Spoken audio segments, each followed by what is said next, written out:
આપ સર્વોને હેતપૂર્વક જય શ્રી સ્વામિનારાયણ। આજની સત્સંગ કથા વાર્તા નિજ મંદિર સાવરકુંડલા।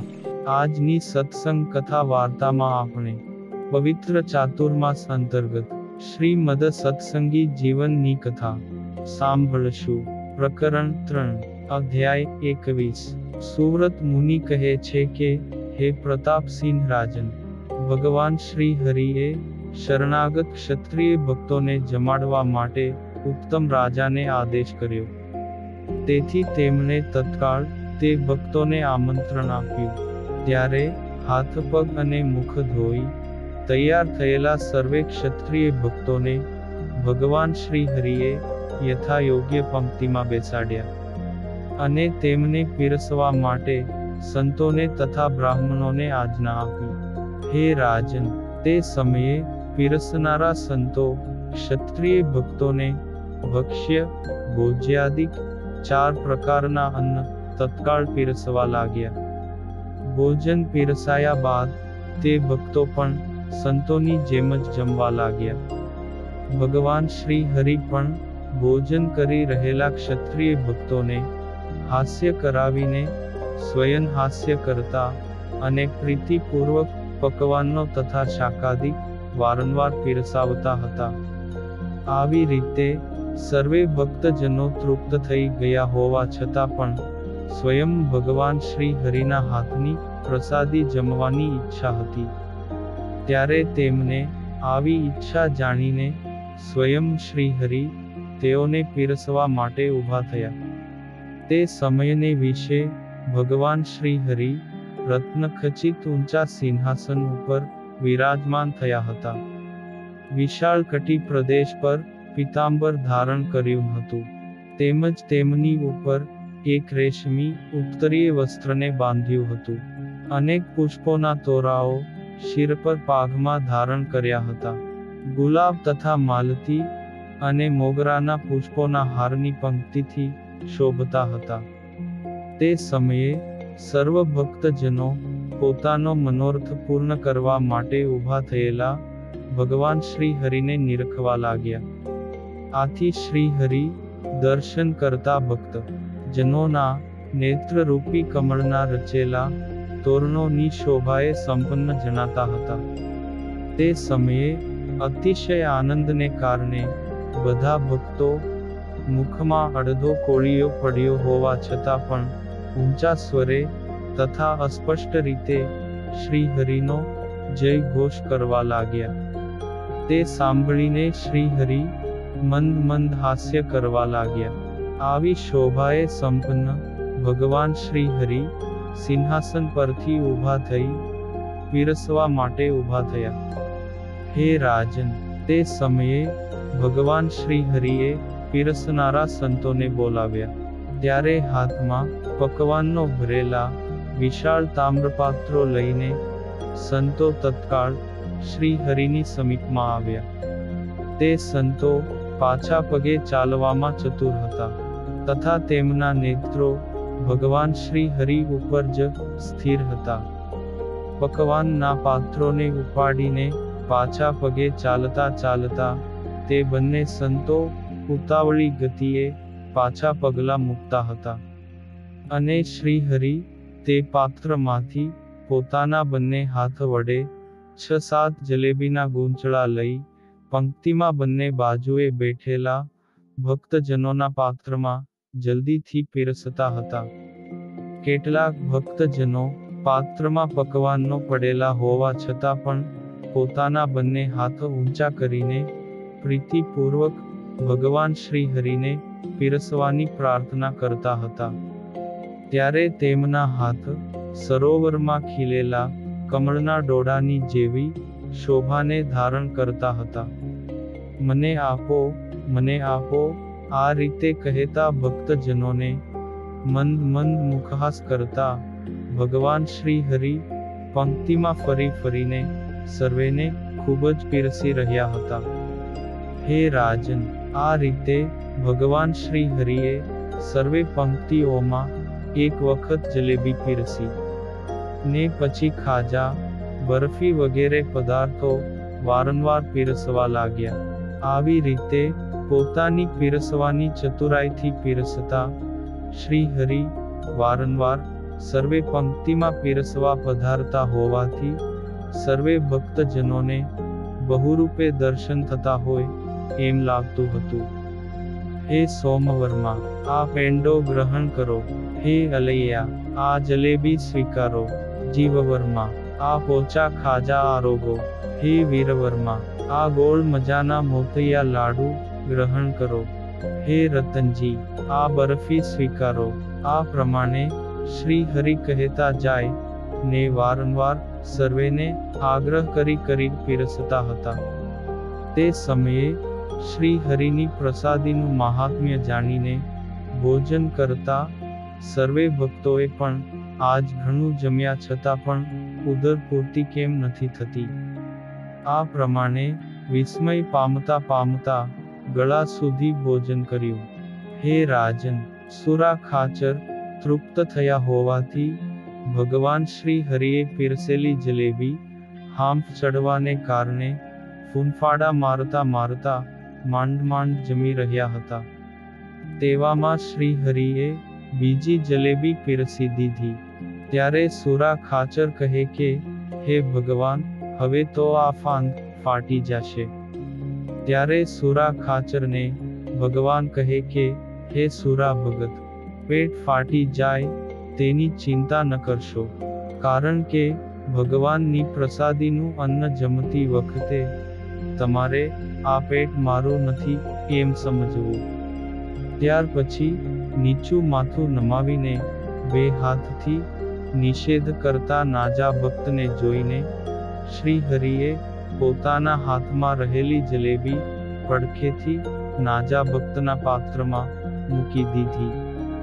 આ પ્રમાણે જલેબી રાખી છતાં પણ તેઓ મુખથી કાની બોલ્યા નહીં. આથી શ્રી હરિએ હસતા હસતા અન્ય ત્રીજી જલેબી પણ આપી દીધી. ત્યારે નાજા ભક્તે ઊંચી દ્રષ્ટિ કરીને જોરથી સિંહ ગર્જના કરી.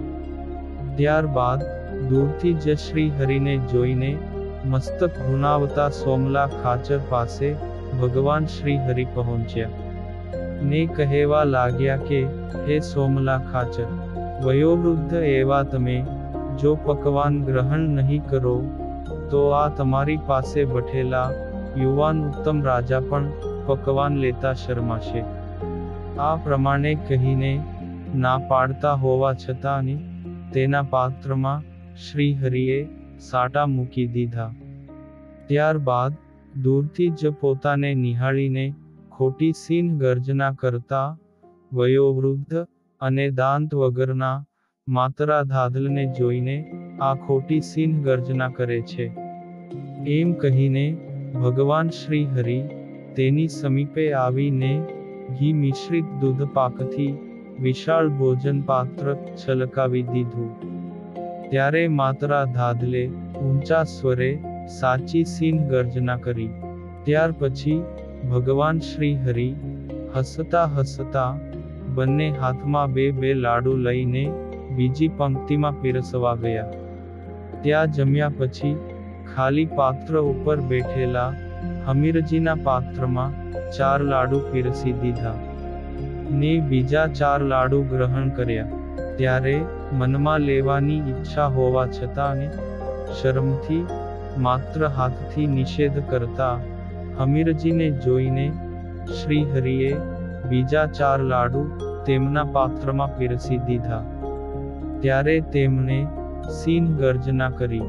આમ હે રાજન, પછી ધીરે ધીરે પાપડ ચાવતા વૃદ્ધ વેરાભાઈને જોઈને ભગવાન શ્રી હરિએ કહ્યું કે, આ પદાર્થ તમને યોગ્ય છે. એમ કહીને તેના પાત્રમાં બરફીના ચોસલા મૂકી દીધા. આ પ્રમાણે ભગવાન શ્રી હરિ પોતાના પાર્ષદો એવા સોમલા ખાચર આદિકને તથા દેશાંતરમાંથી આવેલા અન્ય ક્ષત્રિય ભક્તજનોને અતિશય આનંદ ઉપજાવતા થકા વારંવાર પ્રેમપૂર્વક પીરસતા હતા. વિચક્ષણ મુનિજનો પણ બહુ પકવાનથી ભરેલા પાત્રો લઈને શ્રી હરિની સમીપમાં જ સજ્જ થઈને ઊભા રહેતા હતા. એક પાત્ર ખાલી થતા બીજા મુનિઓ, પકવાન નથી પૂર્ણ, બીજું પાત્ર, તે જ ક્ષણે શ્રીહરિની સમીપમાં લાવીને હાજર થતા હતા. ભગવાન શ્રીહરિની પાછળ પાછળ ફરતા બ્રહ્માનંદ સ્વામી ભોજન કરી રહેલા ભક્તજનો પ્રત્યે કહેવા લાગ્યા કે, હે રાજાઓ, પ્રગટ ભગવાનના હાથે આવો પ્રસાદ મળવો ખૂબ દુર્લભ છે. માટે આ શરીરને નાશનવત જાણીને તેનો અનાદર કરી નિર્ભયપણે ખૂબ જ સારી રીતે જમજો. બ્રહ્માનંદ સ્વામીના આ પ્રકારના વચનો સાંભળીને બધા ભક્તો તથા શ્રીહરિ પણ હસવા લાગ્યા. ત્યારબાદ શ્રીહરિએ પંક્તિમાં ફરીને તમામ ભક્તોના પાત્રો પકવાનોથી છલકાવી દીધા.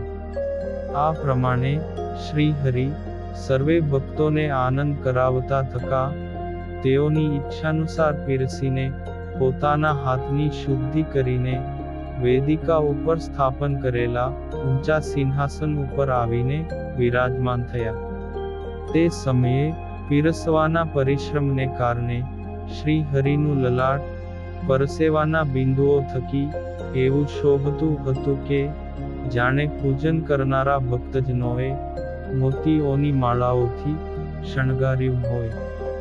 આમ હે રાજન, પ્રસન્ન થયેલા ભગવાન શ્રીહરિએ ભોજન ગ્રહણ કરીને અતિશય તૃપ્ત થયેલા તેમજ જળું કરી હાથ મુખની શુદ્ધિ કરતા સર્વ ભક્તજનોને પોતપોતાને ઉતારે જવાની આજ્ઞા કરી. શ્રીહરિનો આદેશ થતા જ તેઓ પોતપોતાને નિવાસ સ્થાને ગયા. ભક્તજનોના ગયા બાદ શ્રીહરિએ પીરસનારા સંતો તથા સ્ત્રી ભક્તોને જમવાની આજ્ઞા આપીને સ્વયં પોતાના અક્ષરભુવનમાં પધાર્યા. ત્યારબાદ સ્નાનાદિક વિધિ કરીને પવિત્ર થઈ શ્રીહરિએ પોતાની નિત્ય પૂજાના લાલજી માટે સ્વયં રસોઈ બનાવીને તેમને નિવેદિત કરી. પછી તે પ્રસાદીભૂત અન્ન સ્વયં આરોગવા લાગ્યા.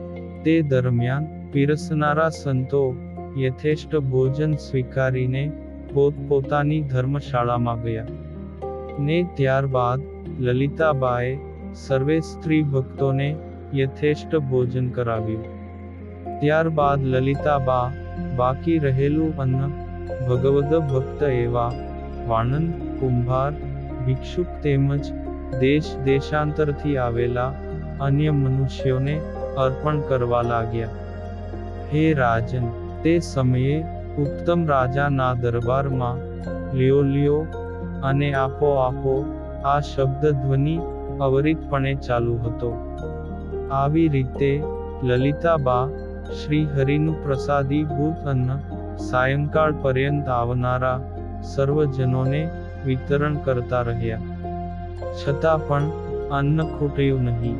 ત્યારે આ સર્વ પ્રતાપ પ્રગટ પુરુષોત્તમ ભગવાન શ્રીહરિનો જ છે એમ જાણીને અતિ આશ્ચર્ય પામ્યા અને આળસ છોડીને એકદમ ભાવયુક્ત થઈ તન, મન અને વાણીથી શ્રીહરિનું નિત્ય સ્મરણ કરવા લાગ્યા. આમ હે રાજન, ભગવાન શ્રીહરિએ ઉત્તમ રાજા પાસે સર્વોત્તમ રીતે શ્રેષ્ઠ અન્નકૂટોત્સવ ઉજવ્યો. જે અન્નકૂટના મહોત્સવથી ઉત્તમ રાજાની બીજા રાજાઓ પ્રાપ્ત ન કરી શકે તેવી ઉજ્જવલ કીર્તિ જગતમાં ચારે તરફ પ્રસરી ગઈ. હે રાજન, દીપાવલીની રાત્રિએ જેવી દીપમાળાઓ પ્રગટાવવામાં આવી હતી તેવી જ દીપમાળાઓ આ અન્નકૂટોત્સવની રાત્રિએ પણ હરિ મંદિર આદિક સર્વત્ર જગ્યાએ પ્રગટાવવામાં આવી. અને એ કાર્તિક સુધી પડવાની રાત્રિએ મોટી સભાનું આયોજન થયું. તે સભાને વિશે ભગવાન શ્રીહરિ ઊંચા સિંહાસન ઉપર આવીને વિરાજમાન થયા. ઇતિ શ્રીમદ સત્સંગી જીવને નારાયણ ચરિત્રે ધર્મશાસ્ત્રે તૃતીય પ્રકરણે અન્નકૂટોત્સવમાં પોતાના સંત પાર્ષદો અને ઉત્તમાદિક રાજાઓને સ્વહસ્તે ભોજન પીરસીને તૃપ્ત કરતા ભગવાન શ્રી હરિની પીરસવાની લીલાના નિરૂપણ નામે 21મો અધ્યાય સંપૂર્ણ.